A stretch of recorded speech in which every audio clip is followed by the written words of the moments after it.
Hi guys! This is Summer Susie. Welcome to my channel! Ngayon guys, magluluto ako ng isang putahe na yung natira lang namin na ulam last time. Ireretoke ko lang po siya. So itong ireretoke ko guys, walang iba kundi itong hipon. O 'di ba, malalaki kasi siya. So sayang naman na ganun-ganun lang painitin. So bigyan natin siya ng twist. Oh, 'di ba guys?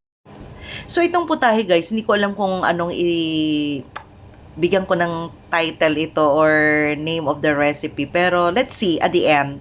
So guys, yung mga ingredients natin, of course, itong hipon. Tapos meron tayong sibuyas, bawang, this one, what do you call this? Ginger. Tapos meron ako guys yung bell pepper, lalagyan natin. Tapos maglalagay ako guys ng oyster sauce, tapos ketchup, tapos yung oil natin na olive oil, and then paminta, yan, at saka maglalagay ako guys ng pineapple juice. So, di ba? So, start na tayo guys. So guys, eto, nagpainit na ako ng kawali. Lagyan natin ng oil, olive oil, ayan. So, pwede kayong gumamit guys ng butter, pero I prefer to use olive oil. Yan. Then guys, igisa na natin yung ating ginger.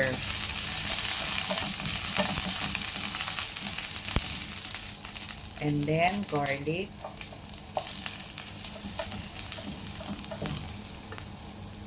And then yung ating onion.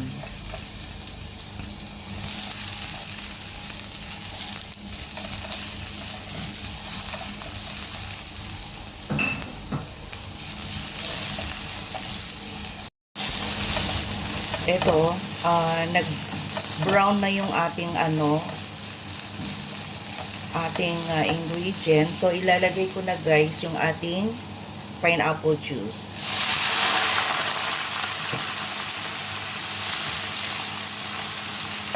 And then, yung oyster sauce.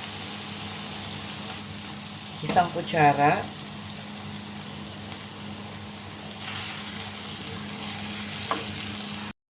And then ketchup.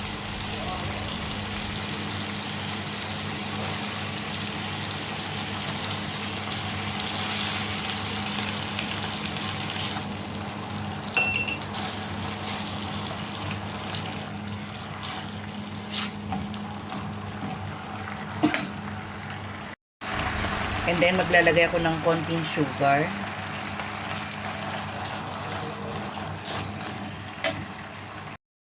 And konting vinegar.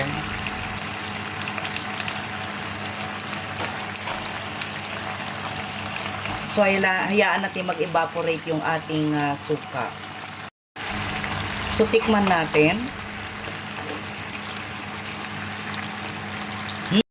Tama lang yung lasa. So, ilalagay na natin yung ating hipon.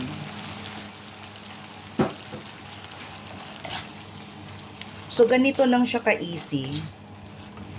Pwede nyo gawin dito yung mga leftover ninyo na hipon, manok, or whatever. Para hindi maumay ang mga bata or kahit yung family, lagyan nyo guys ng yung mga nilagay kong ingredients. Pag wala naman, pwede naman toyo, ketchup, pwede na yun. Ayan, maglalagay ako guys ng konting toyo pala ha. Isang kutsara. Ayan. And then, paminta. Then, haluin. Then, that's it. Luto na siya. So, ilalagay na natin ito sa ating plate. Ilalagay ko po muna guys yung ating bell pepper. Pang decoration lang to. Okay? Ayan. Para may green siya na color.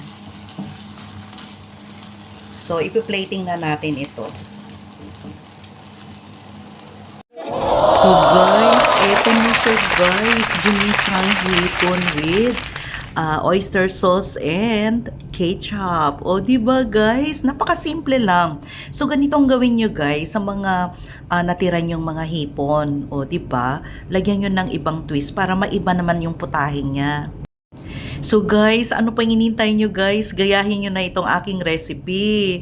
So guys, don't forget to like, share, and subscribe my YouTube channel, Summer Susie. Bye guys! See you in my next vlog. Bye! Kain na tayo guys!